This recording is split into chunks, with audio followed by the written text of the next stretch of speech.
Well, good morning, everybody. Hope you are staying dry with all the rain that we've had. I am grateful for it, but I'm also thinking, did I pray too hard for rain? Because we're getting a lot of rain right now. Hey, listen, I hope you can join us this weekend as we launch our One Another series. I am super stoked about this. We're making this month an immersive month in all of the One Another verses in the Bible. We're doing different One Another verses for all these daily video devos every day. We're going to be talking about them in the weekend services. We're going to be having Wednesday night seminars on relationships. It's going to be a ton of fun. And in these daily devos, different pastors at TLC are talking about some of their favorite One Another verses. So today, I want to talk about a verse I'm going to be using this weekend in church. We're going to be talking about words. The Bible says a lot about how to use our words best in the One Another verses, like Ephesians 4:29. Do not let any unwholesome talk come out of your mouths, but only what is helpful for building one another up according to their needs, that it may benefit those who listen. So no unwholesome words, only building up words.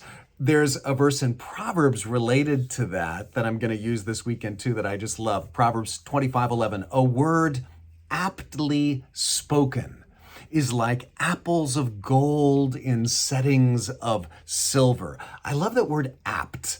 It means find words that are appropriate. Be a wordsmith when it comes to communicating with people and building them up. Words, our choice of words is so important. For example, I could say, you need to listen to my sermon this weekend about how you are not using your words correctly. Well, that's not very appealing, is it? But I was shopping at Trader Joe's the other day and looking at the way they market different products. So if I marketed my sermons with those words that they've done a lot of research on, I could say, hey, enjoy this weekend my artisanal, organic, handcrafted, small batch, locally sourced, inspirational words. I mean, I'm talking about the same thing, but those words I'm using are more apt, they're more fitting, they're more pleasing. And the same thing happens in our relationships. I read that Walt Disney, when he and his animators would review their daily work to try to see how they could improve their movies, instead of saying this is a critique session, he would say this is a plussing session. We're going to look at what we just did, and we're going to have a group discussion about how we can plus that, how we can improve it, not what's wrong with that. The same thing in your relationships.